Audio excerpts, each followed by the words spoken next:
Morning everyone. Well, another early start for Cal, but what's new? Um, last Saturday, I did a video the other day. I can't remember what I called it, something like something doing my hands, something like that, which is still kind of going on, but you know, I actually, in hindsight, I think it's down to all of the digging and things that I was doing. Maybe it's that and the fact that, I'm 42 now and shit's gonna happen no matter how much exercise and stuff that I do, and my body's gonna be getting older. But anyway, yeah, Saturday, Jesus.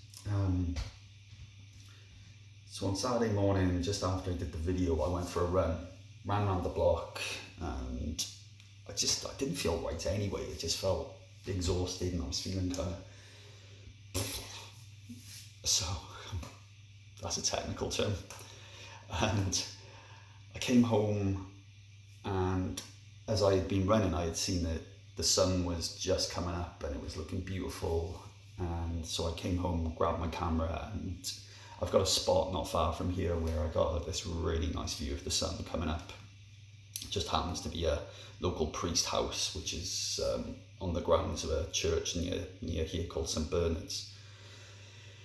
So I went around there and I took my photos, and I took a selfie of me, which is, what a selfie is, and put it on Facebook, and I think I might have put on Instagram saying, hey, I'm taking some photos of the sunrise, and my wife pointed out how ill I looked in the pictures, and when I posted it, I just thought maybe it was the bad lighting, but I had taken some photos a little bit later on with my girls. We'd taken some selfies, we'd all gone shopping, and I noticed I had great big dark rings under my eyes and bags like this, coming out from underneath them as well. So I thought, shit, yeah, I'm gonna delete those photos. Not that I'm vain or anything like that, but I just didn't want to get my family worried because I just didn't look good at all.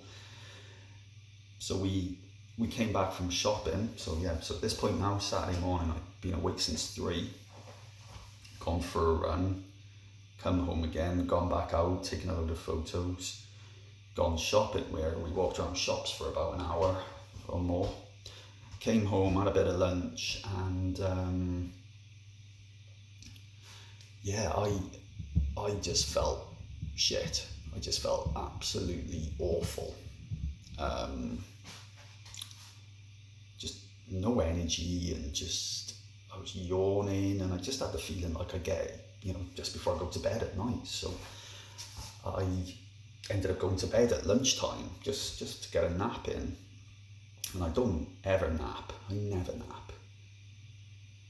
But I did Saturday, and it was all okay until the guy across the road decided to trim his entire lawn. And to be honest with you, I'm sure he must have gone, okay, I'll just skim the top of the grass, then I'll skim it all again at the next layer, then I'll skim it all again at the next layer. It just sounded like a load of angry, massive bees farting constantly just in the garden. And this intruded into my dreams before it just woke me up. So I don't usually nap because I know that it'll affect my sleep then going to bed that night, and that's exactly what happened Saturday night. Went to bed about 8:30, 9 o'clock, and I was just laying there, 11 o'clock, still wide awake. And in the end, I just got frustrated and came down and had 2 spoonfuls of Benylin Drowsy. And it's not the sort of thing that I want to get into a habit of. It's the first time I've ever done it, but a while ago when I had insomnia and I was going through really bad sleep issue, I'd gone and got sleeping tablets, and I found out that the active ingredients in the sleeping tablets were the same that were in Benylin. And those that may have seen these videos before or know anything about me would know that I don't like taking tablets, and I certainly don't like taking something that I've never had before. So I knew that I've had Benylin without any side effects other than the sleepiness that it's supposed to give me. So I thought, sod it. Had 2 little spoonfuls of Benylin, went to bed, and within 10 minutes I was sleeping like a baby and probably had one of the best sleeps I've had in about 3 weeks.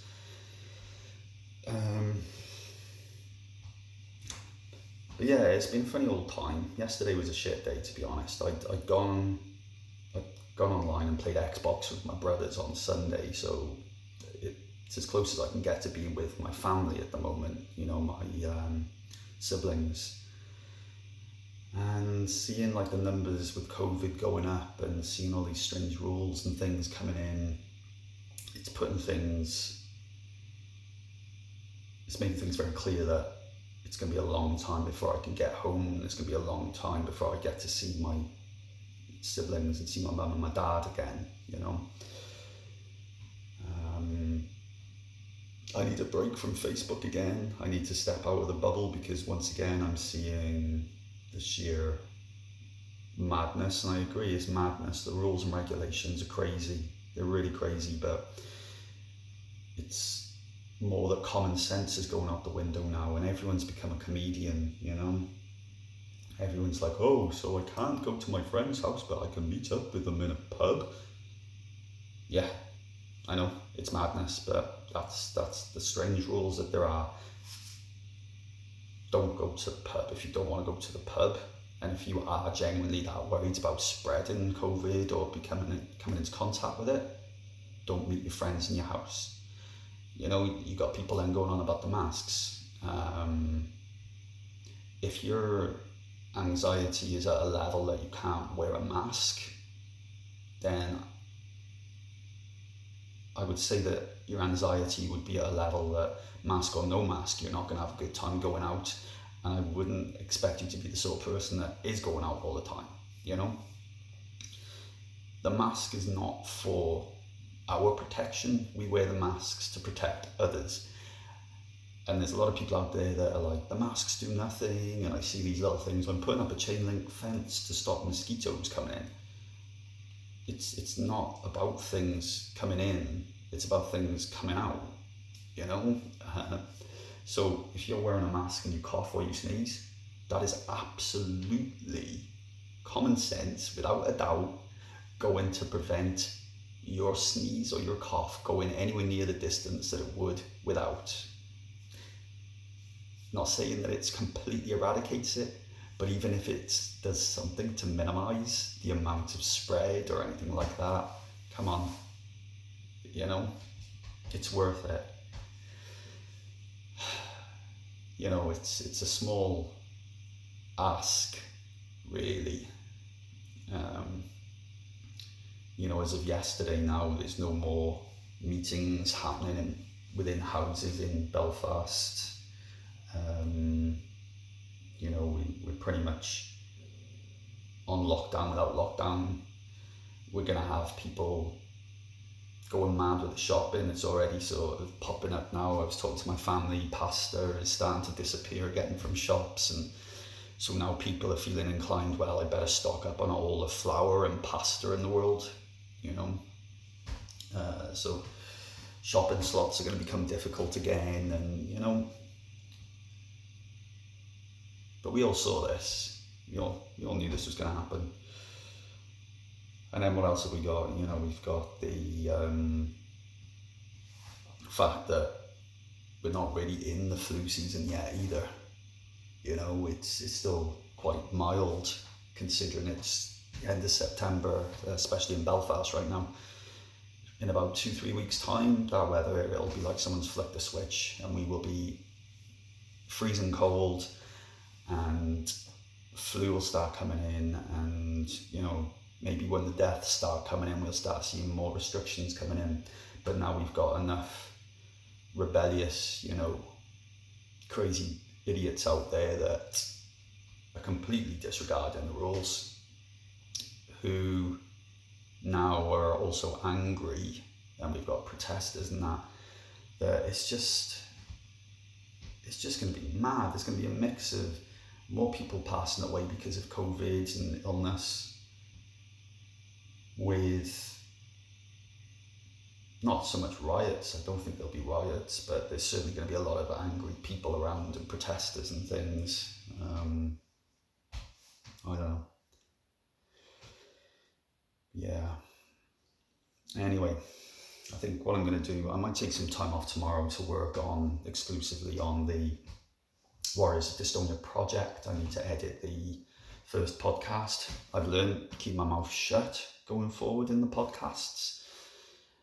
There's no need for me to be doing verbal nods, you know, which are like, yep, while people are speaking.